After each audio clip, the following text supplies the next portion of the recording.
Olá galera, bem-vindos a mais um vídeo aqui do meu canal. Sou o professor Alan, estarei apresentando para vocês mais um vídeo referente à disciplina Métodos Matemáticos para Engenharia. Nesse vídeo aqui, gente, nós vamos abordar o Teorema 1, que é um teorema que está relacionado a funções e suas paridades. A paridade de uma função, a gente já viu, ela pode ser par ou pode ser ímpar. Isso foi feito no vídeo passado, onde nós definimos que vem a ser uma função par, definimos que vem a ser uma função ímpar e resolvemos o exemplo que consistia em classificar cada uma das funções em par, ímpar ou nenhum dos casos. Vamos ao teorema então. Item 1 do teorema. O produto de funções de mesma paridade, ambas pares ou ambas ímpares, resulta em uma função par.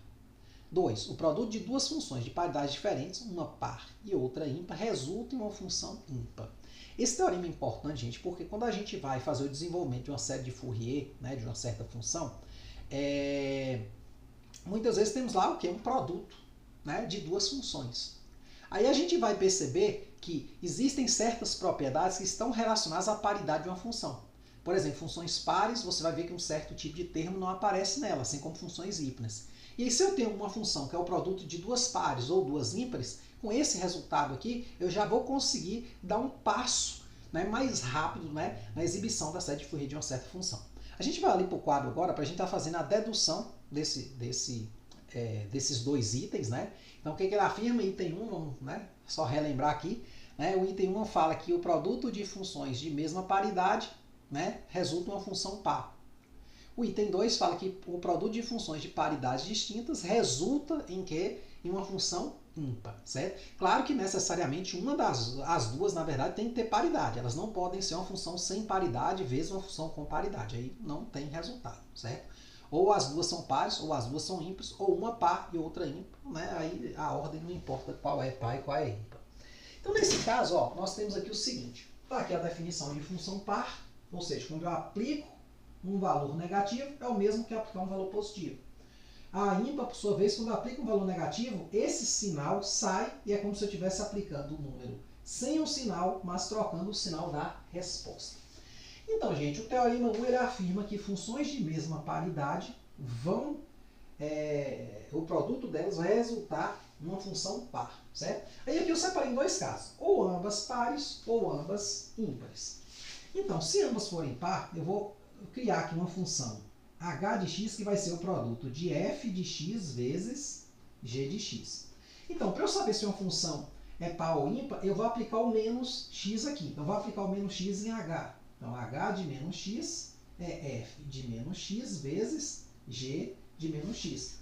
Como f é par, vai ser f de x. Como g é par, vai ser g de x. Ou seja, o sinal de menos não interfere. Então, é f de x vezes g de x. Mas isso aqui, gente, é exatamente quem? H de x. Ou seja, mostrando que h de menos x é h de x. Portanto, a conclusão que nós temos é o seguinte.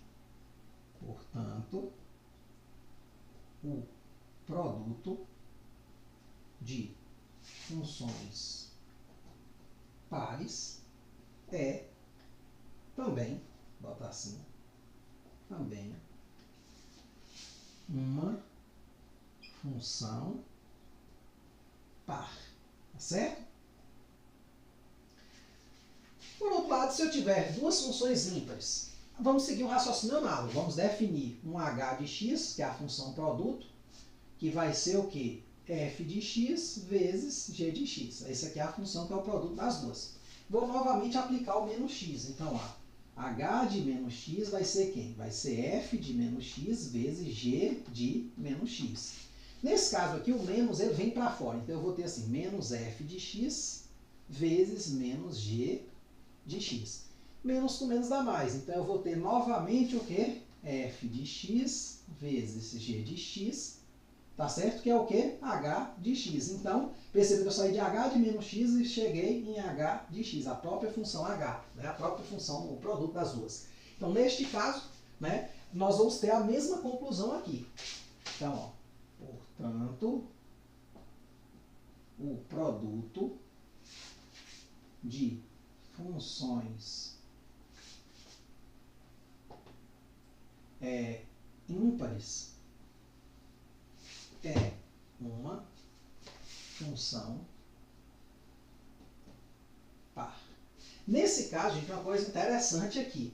Eu estou fazendo o resultado para duas funções, certo? Então eu vou até corrigir aqui, ó. No caso das pares, nem vai dar problema não, serve para qualquer quantidade, porque o sinal vai ser anulado. Mas no caso das ímpares, se eu tivesse produto de 3 ímpares, poderia dar ímpar.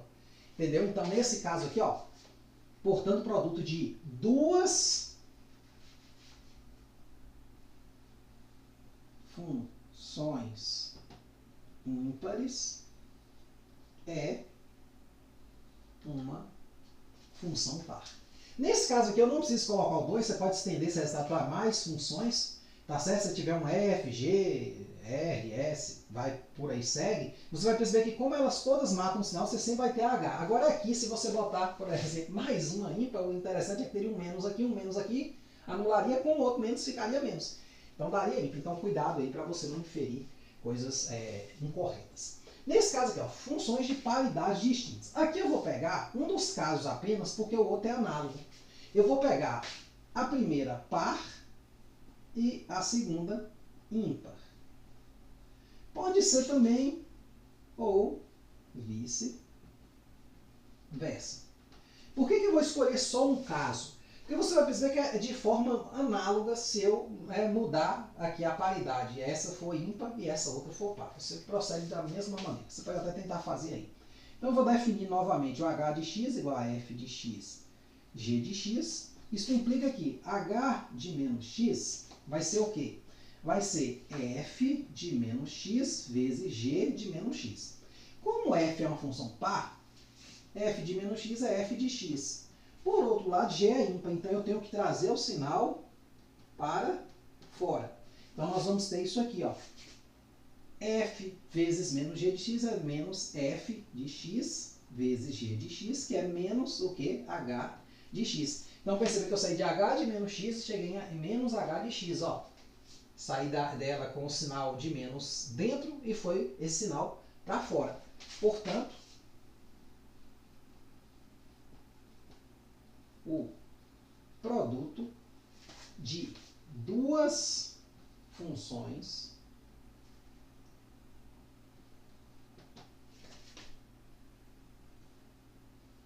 de paridades distintas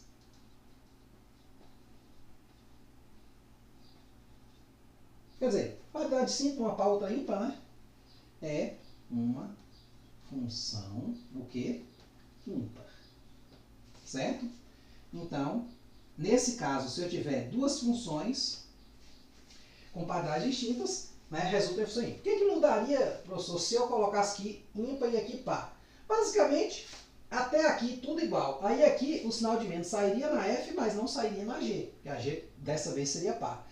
Da mesma forma, você teria essa conclusão aqui. Tá certo? Então, vamos aqui para o material ver. Tem a dedução aqui. Não tem muita informação, porque aqui eu coloquei só o teorema nesse vídeo. Ele é um teorema assim simples, eu acredito que você já tenha visto ele em algum lugar. Tá certo? Mas a gente precisa repassar essas coisas aqui, porque é importante. Porque o desenvolvimento da série de Fourier de uma certa função pode estar envolvendo ali um produto de funções. Ambas pares, ambas ímpares, uma par, outra ímpar. Então, assim, você pode dar um passo à frente se você tiver com essas propriedades aí em mente, beleza? Então, gente, ó, primeiro, caso, ó, produto de funções de mesma paridade, ambas pares ou ambas ímpares, resulta em função par. Se f e g de x sejam f de x e g de x duas funções pares, temos que h de x igual a f vezes g de x é tal que h de menos x, aí você aplica aqui o menos nessa, aplica o menos nessa, mas o menos nelas é ignorado uma vez que elas são pares. Pronto, você volta para h de x. Então, definição de função par. Tá certo? Portanto, h de x é uma função par.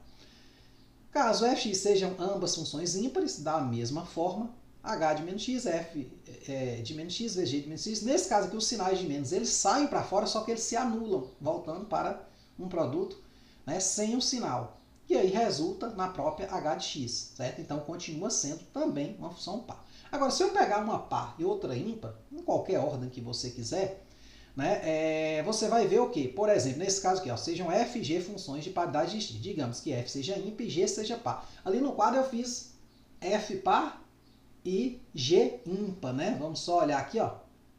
F par e g ímpar, ó. Da mesma forma, ó.